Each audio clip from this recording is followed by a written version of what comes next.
Hello, parents. We see that there is a lot of confusion right now about new CBSE language rules, especially terms like R1, R2, R3. If you have a child in grade 6 or even in grade 9 and 10, you might be wondering what exactly is changing. And more importantly, how does this affect my child? It all sounds so confusing, right? Don't worry, in this video, I'll break it down in a very simple and practical way. I'll explain what these rules mean and what has actually changed and what you as a parent need to know. So make sure you stay with me till the end. So let's get going. So CBSE has introduced a new language policy. It focuses on multilingual education and the major change is three language systems, R1, R2 and R3.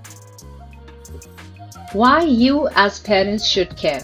Because this rule affects your child's language subjects, school choices, future board exams.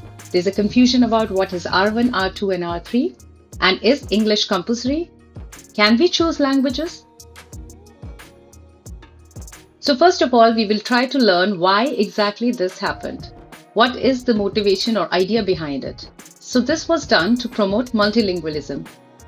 It helps students to learn multiple languages. It helps promote multilingualism. Also, it helps promoting cultural understanding and appreciating the diverse heritage and traditions. So let's try to understand now what R1, R2, R3 is. So R1 is the native language. R1 is the first language, typically the mother tongue, learned naturally during early childhood. R2, on the other hand, is second language learned after R1. R3 is the additional third language. Let's try to understand R1 in detail. So R1 is the student's first or primary language, often spoken at home with family and studied academically. R1 is usually studied at a higher academic level, allowing deeper engagement with the language and culture. So, for example, if your child speaks Hindi at home, R1 can also be taken as Hindi. If he speaks Kannada, Tamil, Marathi or any other regional language at home, then R1 can also be taken as Tamil, Kannada, Marathi or any other regional language for that matter. So what is R2? R2 refers to a second language taught after the primary language, usually studied at a lower level than R1, and it must be different from the primary language. So the common language choices could be something like this. If R1 is Hindi, then R2 can be English or any other language. If R1 is a regional language, then R2 can be Hindi, English, Sanskrit, etc. If R1 is English, R2 can be Hindi or any other regional language. Please understand that these are just the combinations, but there can be and there are multiple combinations possible. Understanding R3. R3 must be different from both R1 and R2. And it becomes compulsory from grade 6. So the students entering into class 6 in year 2026-2027 will have to learn R3 as their third language. It ensures the learning of three languages and usually it can be any other Indian language or foreign language. So the examples can be if your R1 is Hindi, R2 is English, R3 can be Sanskrit. R1 is regional language, R2 is English, R3 can also be taken as Hindi. R1 is English, R2 is Hindi, R3 can be any other regional language or Sanskrit. R1 is English, R2 can be regional language, R3 can also be a Hindi or Sanskrit. So, the bottom line is that the two languages must be Indian languages. So, what are the language selection rules? Each language chosen must be different, ensuring no repetition for R1, R2 and R3. Even if the textbooks overlap, exams are unique for each language. Students must pass all the three languages with at least two being Indian. So like I said, two Indian languages are required. At least two of the three chosen languages must be Indian. For example, we can have combinations like Hindi, Sanskrit and English because here we have two Indian languages. Or regional language, Hindi or English. These are also permitted because we have two Indian languages.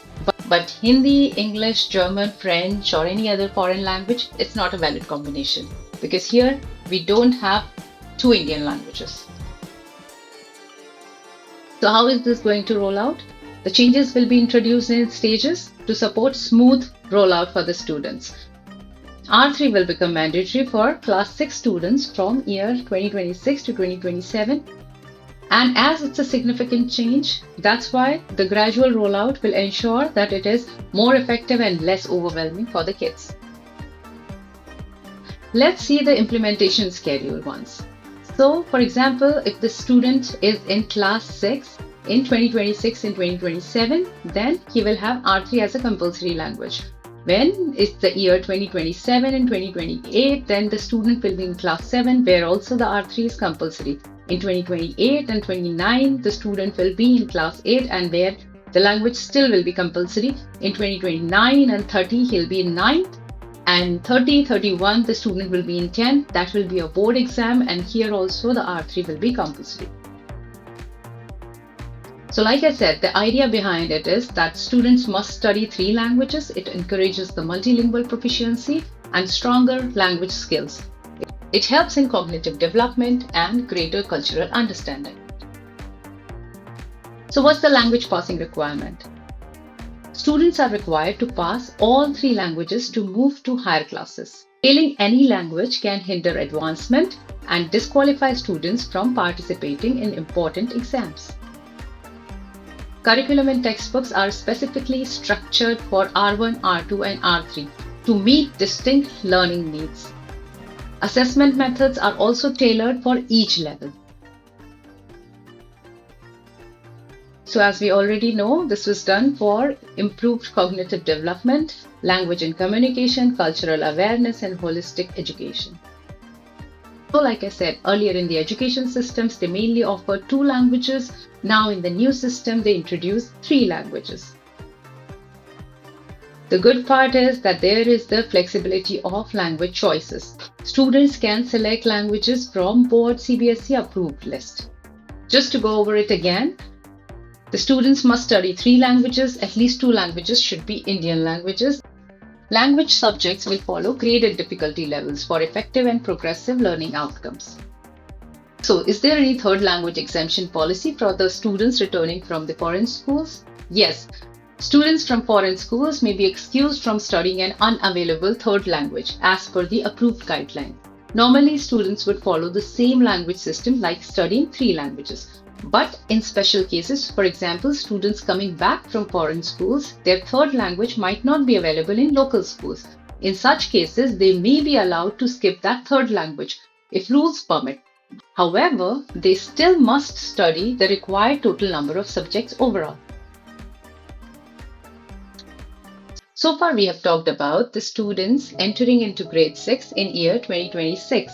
Let's talk about the students who will be going to grade 9 in year 2026.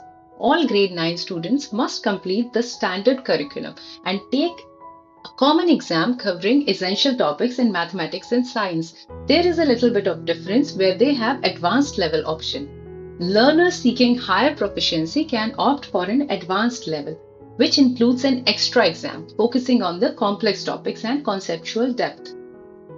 The advanced exam promotes deeper understanding and higher order thinking skills. So how does it go? There is a standard and advanced exam policy is going to be implemented. In standard exam, the requirement is that every student must take the standard exam, which establishes a common assessment baseline for all the learners. There is going to be an optional advanced paper as well. The advanced exam is optional, offering additional challenges for the students who would want to extend their learning. Scores from the advanced exams are not included in overall aggregates. Achieving 50% or higher grants a special advanced level mark sheet qualification. So like I said, it's a 2-level curriculum launch. Standard and advanced level. Mathematics and science will be available at 2 difficulty levels to meet different students' needs. The first board exams under the new curriculum will be held in 2028 for students entering class 9 in 2026. So that's all the information I had to share today. I hope you found this video helpful. If you did, please like and subscribe for more such simple explanations. Thank you for watching. Bye.